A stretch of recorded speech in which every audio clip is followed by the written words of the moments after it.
Um, Very little.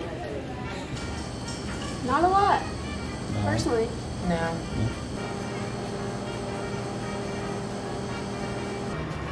Nothing at all.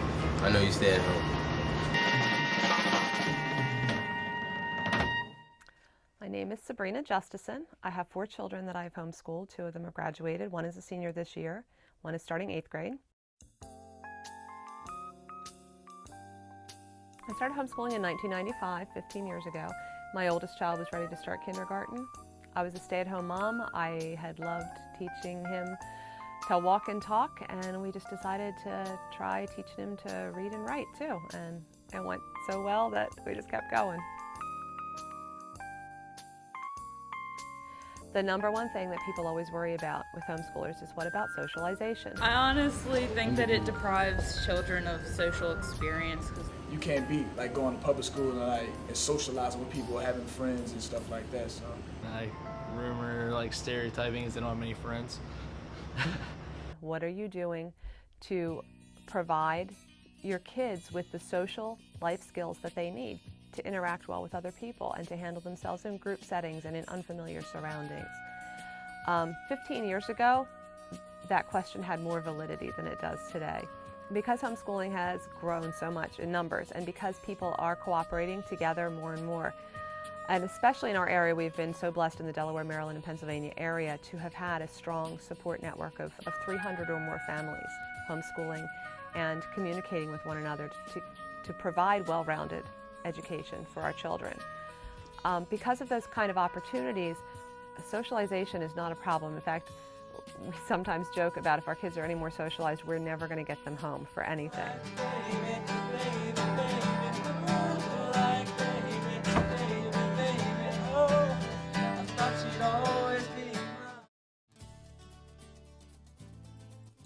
We have a lot in terms of activities to round out the educational experience.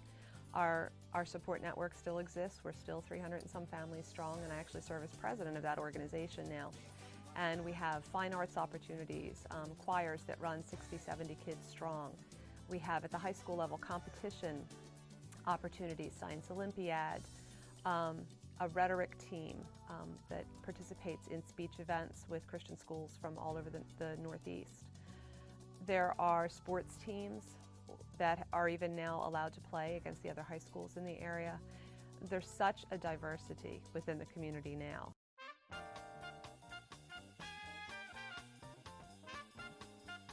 I guess it really wouldn't be as equal as a public education. They're not as, even though that they have certain things they follow or whatever, they're not teachers. So, now if it's a teacher, I can see that, but I'd rather have the kids go to school so they can get a better education in school by learning by teachers that are paid to teach. How can you possibly teach all the different subjects that you need to teach, especially through high school? That criticism is primarily coming from outdated information. The majority of people homeschooling through high school do not attempt to teach all high school subjects to their student themselves. They take advantage of online classes. They enroll their child in a class at a community college. They work together cooperatively with other families who do have expertise in those areas. There are day schools or 2-day schools where you can enroll a child either in a full battery of core academic classes or in electives, foreign language, and the student goes to class 1 day a week, or in some cases 2 days a week, and then comes home with enough homework for the rest of the week, and also has a teacher then available via email, cell phone, texting, whatever, for backup and help. My name is Marilyn Group. I am the principal of Mount Sophia Academy. Mount Sophia Academy is an accountability structure for homeschoolers. We call it a homeschool umbrella. We are registered with the state, and people come to us to have their program checked and their progress checked. We also have another side of Mount Sophia Academy where we conduct some classes for homeschoolers, mainly high school, and in those classes that meet once or twice a week, the children, all the students follow a syllabus, rather like a college model class. So when you get to the high school years now especially, You can get the foreign language that you need. You can get chemistry with labs. You can do the things that are difficult to do in a single-family homeschool around the kitchen table. You can instead get the input from people who have training and expertise that you don't have, and you can really expand those social opportunities. Teenagers in particular generally need a lot of various types of social outlets, and day schools can be a great way to provide that while still allowing the parent the choice in guiding their child's education.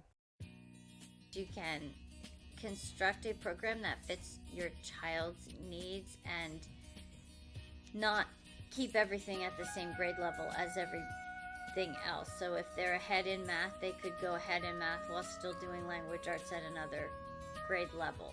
That was the main reason that we started.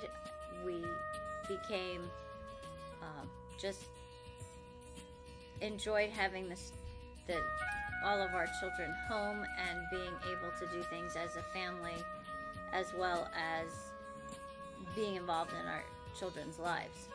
I think it's awesome. I really do. Second smartest thing I ever did. I homeschooled for 4 years. I think it'll work. I think it's just as effective as it is with with high school or with middle school or elementary school. I mean, your parents have a curriculum just like the schools do, and in my opinion, it could do just as well. It's an extremely safe arena in which to make connections that are going to be positive, that are going to build on our children's strengths, and that are going to strengthen their weaknesses and maximize their potential.